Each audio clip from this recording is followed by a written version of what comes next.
తమ జుట్టు నల్లగా ఒత్తుగా ఉండాలని కోరుకునే వారు ఎవరుండరు చెప్పండి. జుట్టును అందంగా ఉంచుకోవటానికి మనం చేయని ప్రయత్నం అంటూ ఏది ఉండదు. కానీ ప్రస్తుత కాలంలో జుట్టు రాలడం, బట్టతల వంటి సమస్యలు సర్వసాధారణంగా అయిపోయాయి. ఇక జుట్టు బాగా రావాలంటే ప్రోటీన్లు ఎక్కువగా ఉన్న ఆహారాన్ని తీసుకోవాలి. ప్రోటీన్లు ఎక్కువగా ఉండే ఆహారాల్లో సోయా బీన్స్ ఒకటి. ఈ సోయా బీన్స్ ను 12 గంటల పాటు నానబెట్టి మనం రోజు తయారు చేసే వంటల్లో వేసి తీసుకోవచ్చు. అలాగే మొలకెత్తిన విత్తనాలను తీసుకోవటం వల్ల మన శరీరానికి కావలసిన ప్రోటీన్స్ లభిస్తాయి. తగినన్ని ప్రోటీన్స్ అందటం వల్ల జుట్టు రాలడం తగ్గడంతో పాటు రాలిన జుట్టు స్థానంలో కొత్త జుట్టు కూడా వస్తుంది.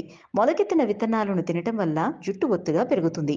సోయా బీన్స్ ను తినలేని వారు ఈ మొలకెత్తిన విత్తనాలను తినటం వల్ల శరీరానికి కావలసిన ప్రోటీన్స్ తో పాటు ఇతర పోషకాలు కూడా మనకు బాగా లభిస్తాయి. వీటిని ఆహారంగా తీసుకోవటం వల్ల జుట్టు కుదురులు బలంగా తయారవుతాయి. జుట్టు రాలటం తగ్గడంతో పాటు రాలిన జుట్టు స్థానంలో కొత్త వెంట్రుకలు వస్తాయి. ఈ విధంగా ప్రతిరోజు తలస్నానం చేస్తూ మొలకెత్తిన విత్తనాలను తీసుకోవటం వల్ల సమస్యలు తగ్గి జుట్టు ఒత్తుగా పెరుగుతుంది. Please subscribe Pregnya Media. Please like, share, subscribe to Pregnya Media. Pregnya Media, please do like, share and subscribe. Please subscribe to Pregnya Media. Please like, share and comment if you like the video. Pregnya Media.